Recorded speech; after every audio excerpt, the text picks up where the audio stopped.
দেশের অন্যতম দুগ্ধ উৎপাদনকারী এলাকা সিরাজগঞ্জের শাহজাদপুরের রেশমবাড়ি। এখানে রয়েছে দেশের সবচেয়ে বড় গোচারণভূমি।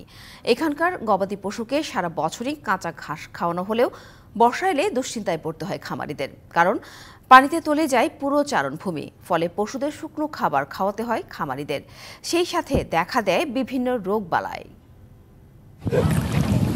সিরাজগঞ্জের শাহজাদপুরে ১৯৭৩ সালে সমবায় ভিত্তিক রাষ্ট্রায়ত্ত প্রতিষ্ঠান মিল্কভিটার দুগ্ধ প্রক্রিয়াজাতকরণ কারখানা প্রতিষ্ঠিত হওয়ার পর থেকেই গড়ে ওঠে শত শত গরুর খামার। এখানকার গবাদি পশু সারা বছরই গোচারণভূমিতে রাখা হলেও বর্ষা মৌসুম এলেই দুশ্চিন্তায় পড়েন খামারিরা। বর্ষায় পানিতে তলিয়ে গেছে পুরো চারণভূমি। এই সময় গবাদি পশু বাড়িতে রেখে খাওয়ানো হচ্ছে শুকনো খাবার। চারণভূমিতে ৩-৪ মাস পানি থাকায় শুকনো খড় আর দানাদার খাদ্যের উপর নির্ভরশীল হতে হয় খামারিদের।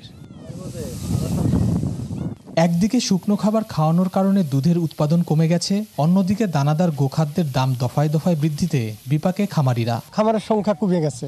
২৫০টিরও বেশি ডিজাইন অপশন নিয়ে ওয়ালটন স্মার্ট ফ্রিজ, বোঝে আপনার প্রয়োজন। ওখানে থাকতে তো দুধ হয়েছে, অনেক দুধ হয়েছে। সকালবেলা ৬ খান ৭ খান দুধ দিচ্ছি, এখন হতেছে সকালবেলা 2 খান দুধ হতেছে। বাথানে ছিল তখন এই সবুজ ঘাস খাইতো, মাঠে চড়তো, দুধ হতে বেশি। খাদ্যর দাম বেশি, দুধের দাম কম, মানে খামারের অনেক লস হচ্ছে তখন বর্তমান অবস্থায়। গবাদি পশুর রোগ প্রতিরোধের পাশাপাশি দুধের উৎপাদন বৃদ্ধিসহ খামারিদের সহায়তায় নানা পদক্ষেপের কথা জানান জেলা প্রাণী সম্পদ কর্মকর্তা। রোগবালাই নিয়ন্ত্রণের জন্য আমরা আগে থেকেই গবাদি পশুর সংক্রামক টিকা দিয়ে থাকি এবং এই কার্যক্রম চলমান থাকি। বর্ষাকালে প্রায় 2 থেকে 3 মাস গবাদি পশুর কাছাকাছি খাদ্যর সংকট দেখা দেয়। এই সংকট মোকাবেলা আমরা খামারিদেরকে আগে থেকেই পরামর্শ দিয়ে থাকি এবং বর্ষা মৌসুমের শেষে দ্রুত এগুলোতে কাঁচা ঘাস জন্মাতে পারে, এই জন্য আমরা তাদেরকে কাটিং, বীজ অন্যান্য আমরা সরবরাহ করে থাকি।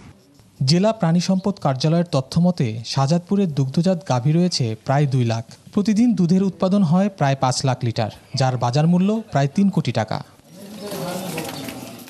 খালিদ হৃদয়, ডিবিসি নিউজ, সিরাজগঞ্জ।